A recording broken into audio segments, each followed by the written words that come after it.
हाल है, क्या हाल नहीं है। आइन और कानून की बातें कर रहे थे। प्लीज शुरू कीजिए। जी मैं शुरू कर रही हूँ। तो मैं तब से लेकर अब तक तो वो कह रहे ना हैरतों के दरिया में गोता जानूं कि समझ नहीं आ रही मुझे कि फिर क्रेडिट तो बनता है ना कि खान साहब ने इनकी भी आंखें खोल दी। तो फर्क क्या रह गया कि कुछ अरसा पहले इदारों पर उंगलियां उठ रही थी, उन पे सवालात उठ रहे थे, आज ये अदलिया पर उंगलियां उठा रहे हैं। तो वन मैन शो तो 75 सालों से इस मुल्क में, और अगर थोड़ा लाइटर मोड में बात करूं तो इतने सारे लोग वन मैन शो परफ्यूम भी लगाते होंगे।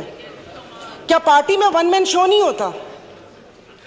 तो पूछना मुझे, मेरे 2-3 सवालात हैं। पूछना ये था कि यह वन मैन शो कि नहीं होगा, क्या ये सिर्फ अदलिया की हद तक होगा या इसका इतलाक बाकी इदारों पर भी होगा? यानी कि आप हालात उस नहज तक लेकर जा रहे हैं कि नाउजुबिल्लाह फिर चीफ ऑफ आर्मी स्टाफ भी ना हो, सारे जनरल चीफ हों, एक उनका फैसला नहीं होगा। मुईशत तो तबाह कर दी, अब हाथ धोकर इदारों के पीछे पड़ गए हैं। इन 75 सालों में जो बारियां लगी उनमें इनको ख्याल किसी चीज़ का नहीं आया। अब जब बात अपने पर आई तो फिर इनको इदारों की खामियां भी दिखना शुरू हो गई। जो आवाम मर रही थी और जो इंसाफ का जो क्या कहते हैं कितने नंबर पर चला गया, कहाँ से कहाँ तक, तब ख्याल नहीं आया। लेकिन वो कहते हैं ना कि जब अपने पांव जले तो फिर इदारों के ऊपर आ गए। और उस वक्त से मुझे सिर्फ एक बात पूछनी है कि ये जो ऐवान है ये अवाम का ऐवान है या इनके मसाइल हल करने की जगह है? ये कल भी जब ये स्पीच हुई थी, आपने ज्वाइंट सेशन बुलाया था, मैंने कहा शायद इस बाबरकत महीने में जो अवाम सहर व अफ्तार की लज्जतों से महरूम है, उस महंगाई में पिस रही है, शायद उसकी बात होगी। लेकिन वो लग रहा है जैसे कोई घिसी पिटी कैसेट वापस से लगा दी, और मतलब जैसे हम इस मुल्क के शहरी नहीं हैं या यादाश्त कमज़ोर है कि जो हमें पता ना हो कि यहाँ पर तोशा खाना का तो जिक्र हुआ लेकिन हार का जिक्र करना भूल गए। जब केस की बात हुई तो आप इनसे ये तो पूछें कि यूसुफ रजा गिलानी साहब के पिटीशन दायर किसने की थी? वो भी इन्होंने की थी, बड़े मियाँ साहब काला कोट पहन कर गए थे। और दूसरा हंसी भी आ रही थी और तरस भी आ रहा था कि उन्होंने एक बात की कि अल्लाह पाक हमारी आसानियां दूर करे। पीछे बैठे हुए पटवारी ने समझिएगा पंखे, उन्होंने कहा आमीन। सुना ही नहीं कि अल्लाह पाक आसानियां दूर करे। और दूसरा, आपने साले मोहम्मद को बोला तशरीफ रखें, पीएम साहब बैठ गए, तो कितने मासूम हैं। तो यहाँ पर कोई ऐवान पे अवाम की बात करनी चाहिए।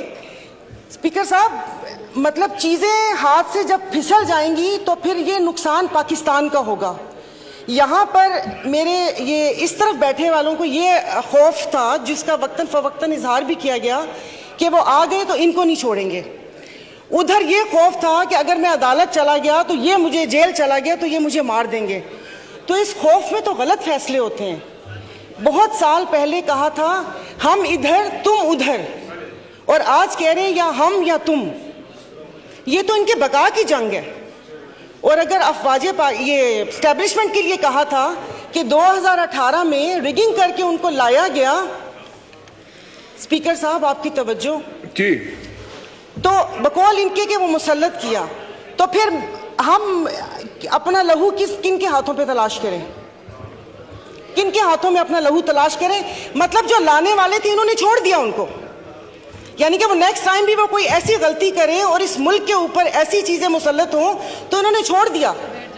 तो मेरे ख्याल में कि जो अगली बारी है वो दूसरे इदारे की है। और बाकी अगर यहाँ से वहाँ गए तो वहाँ पर भी उनकी ही मदद शामिल थी, मैं बोल रही हूँ। और अफसोस इस बात का है कि मैं अभी अफ्तार बनाकर आई थी, दागी फलों से तो कोई फ्रूट चाट भी नहीं बनाता, इन्होंने हुकूमत बना दी।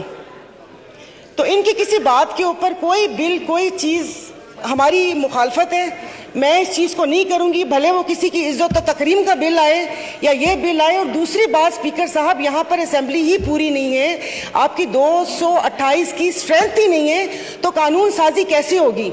इस कटी फटी लुटी फुटी असेंबली से आप ये कानून साजी करेंगे? तो बाकी बस ये कि एक्सपेंस बहुत सारी चीज़ें करने वाली थी जो नहीं हुई, ये पूरे के पूरी असेंबली को एक्सपेंस कर देना चाहिए जो यहाँ पर बैठे हुए। तो मैं इसकी मुखालफत करती हूँ, मेरी प्लीज़ पूरी बात सुन लीजिएगा। मैं बहुत देर से बैठी हुई थी, ये सब लोग अपनी नींद पूरी करके इफ्तार करके आए, हम लोग यहाँ पर बैठे हुए थे अपनी बारी का इंतज़ार करने के। खुदारा कि उस पर ना वो करें।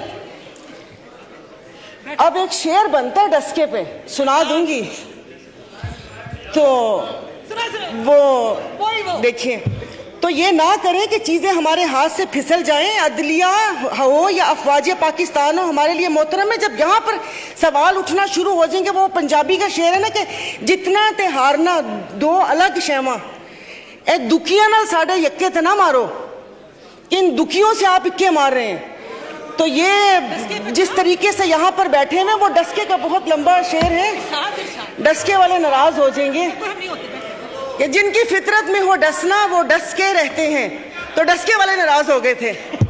तो प्लीज उसे क्या कहते हैं, ये मैं अपनी मुस्लिम लीग फंक्शनल GDA की तरफ से मैं इसको जो कानून साजी आप कर रहे हैं, जोर जबरदस्ती की गप्पा घोटाला 13 जमातों के साथ, उसको मैं अपोज करती हूँ। और खुदारा मुल्क को उस नहज पर ना लेकर जाएं जहाँ पर से वापसी नामुमकिन हो।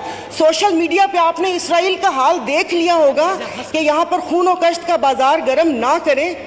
तो अच्छी बात है कि यहाँ मुट्ठी भर जमातों के लिए आप पूरे मुल्क का बेड़ा गर्क ना करें, और किसी अवाम का भी कुछ ख्याल करके उसकी बात वो कर लें। इसाक साहब बैठे हुए जिन्होंने शरबत भी लोगों की पहुंच से दूर कर दिया, उन्होंने को पूछा भी